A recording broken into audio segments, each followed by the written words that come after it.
So, ayan guys. Paano ko ba ginawa yung lights na sumasabay sa tugtog ng speaker. Meron ako ditong D6. Gagawin natin sample, tsaka itong lights. So, nagtatanong pala sa lights, dapat ano siya, 12 volts to. Itong binili ko is, gagawin ko lang naman siyang sample. Yung ano to ginagamit sa mga motor, yung mga lights ng mga motor. Pwede rin kayo gumamit ng ganito. Ito, yung mahahaba, basta 12 volts siya. Pwede rin yung ganito, basta yung mahaba. Sa akin, binalatan ko ito eh. Binabalat. Yan. Ito, 12 volts din ito. Ayan, so bali yung gagawin mo lang is, itong lights kasi, may na siyang positive. So, ito yung negative. Ayan, kung makikita nyo. Itong positive ng lights, positive ng speaker, at saka ito yung negative ng speaker, saka negative lights, parang ganyan. Tapos, bali itong sa akin kasi is, ano lang siya kasi, itong push type lang siya, so, hindi ko na siya sa ihihinangin. Ang gagawin ko, itong speaker na, itong amplifier na positive is, didikit ko lang dito sa positive ng lights. Ito.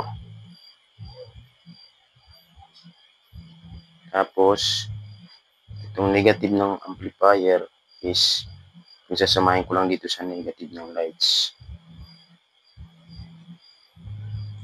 So, ayan, ganyan yung mangyayari sa kanya.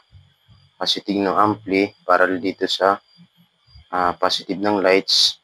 Tsaka yung negative, dugtong lang din natin sa negative ng lights. Ganito yung mangyayari. Tapos itong positive, kabit lang natin dito sa positive ng speaker. Ayan. Tapos itong negative, kabit din natin. Ganyan lang. Ang ganito yung mangyayari sa kanya. Ayan. Try natin patugtugin. Mas maganda pala to pag subwoofer to kasi sumasabay lang talaga siya sa bawat kalabog kasi ito may vocal kasi lumalabas to kasi instrumental yung speaker ko. Mas maganda to sa subwoofer, sa pang bass lang. So yan, play natin.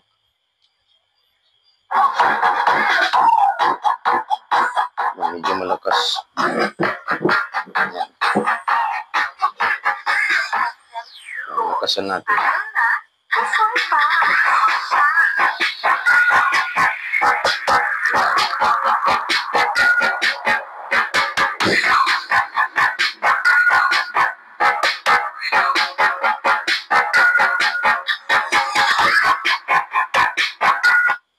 So, ayan lang mga idol. Ganyan lang yung madali lang siya. May naka-indicate naman na positive sa negative. Susundan mo lang siya. Yun. Thank you.